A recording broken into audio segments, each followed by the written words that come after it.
visibility into what information they have access to, the lingo and terminology of that particular business or that particular company. A lot of companies name their servers special names, like maybe their CRM server, customer relations management, might be called a particular name. If an attacker obtains that name prior to the attack, they sound much more credible. New hires. New hires are the low-hanging fruit. Why? Because they don't recognize people in the organization by voice. They're new, they're likely on probation. They want to show everybody they want to do a good job, so they're the best targets. Telecommuters as well, right? Because they remotely access the organization. Think about this. People think, they want to keep the organization or the company secure, but they don't think about it as spokes in a wheel. So if I'm an attacker and I really want to get into an organization, why limit it to trying to break into the company core? Why not look to the people that are connecting it? Right? Imagine you go into a company, you get their license plates, you find out their addresses, maybe they're listed, you drive by their homes, they're running wireless networks that are using web or no encryption at all. You gain access to their wireless network, you do a cross-site request forgery attack, now you're into their PC. When they VPN into the corporate network, well, the hacker's with them. And people don't think about that. They think about the core. You have to think about the spokes, everything coming into the core. That's not really social engineering, but it's important to know. Personal reconnaissance. Where do you go when you want to find out about people?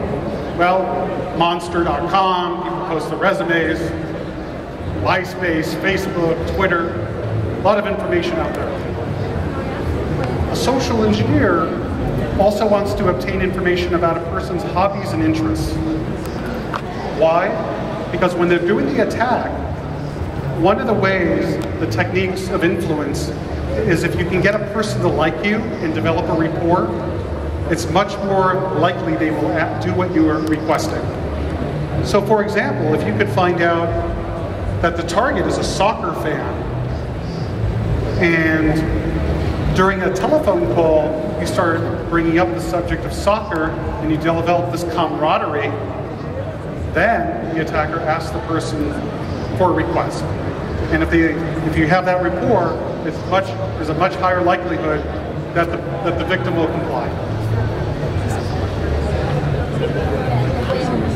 It's amazing what people post in news groups. Especially companies like IT people that are developing code, they'll actually, from their company email addresses, will post questions about technical problems they're having. Well, that's the first place an attacker is going to look, because then you know their architecture, the software, and who is using it. Dumpster diving. It's a dirty job, but somebody has to do it. Dumpster diving is simply looking in the trash for information. This is a telephone company directory of a phone company called Verizon in the United States. And I found this book in the 1980s in the trash. And this was a hacker's goldmine. Why? Because it listed the name of everybody that works in the company, their address, their email address, and the whole corporate structure. So I can know who their boss's is. And I see all the members of the team. So a person armed with this information could pose as anybody in this book and get access to information.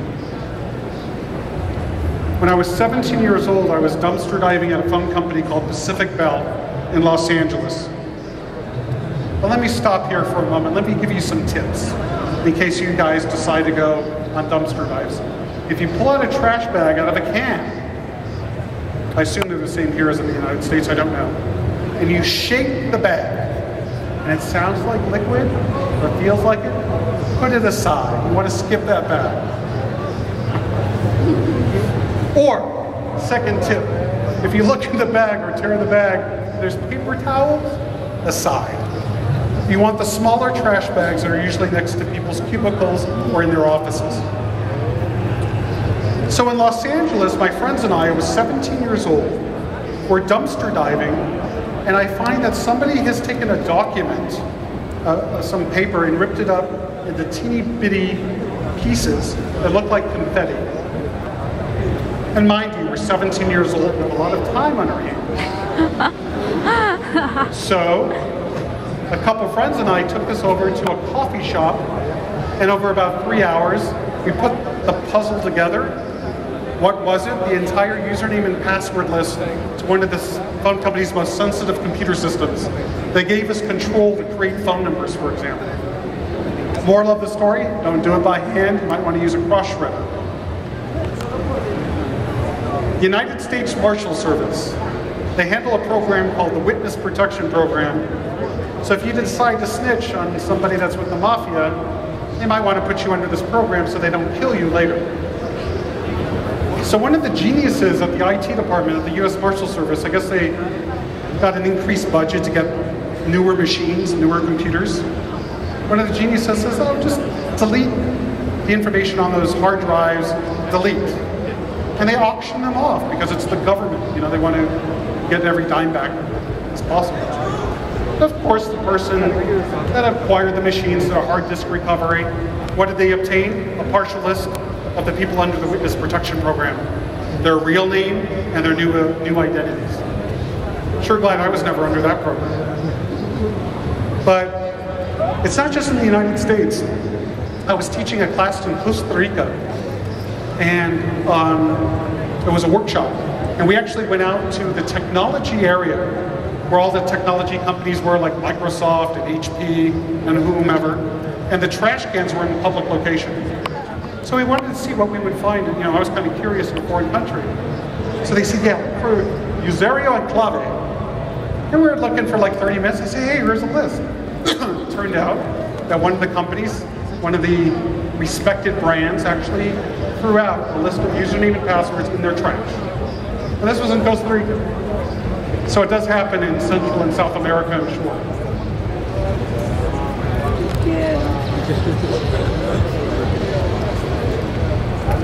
In every social engineering attack, there's certain properties. In every attack, the bad guy establishes an identity and a role, who they're going to be for the attack. The more challenging factor is the situation, the story. What excuse or story or situation they're going to create that's plausible to gain compliance. The third factor is building the target's trust and confidence that you are who you claim to be and you're authorized to make this request.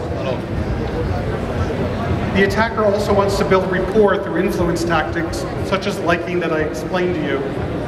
And this is in one case where an attacker is preparing for the attack. Don't forget, people are going to make objections, especially when you're asking them to do sensitive things. So the attacker, before the actual call, will actually prepare answers to overcome those objections. So it's actually a very prepared attack. Let's say that the victim is not going for it. They're not gullible, they don't believe what you're saying.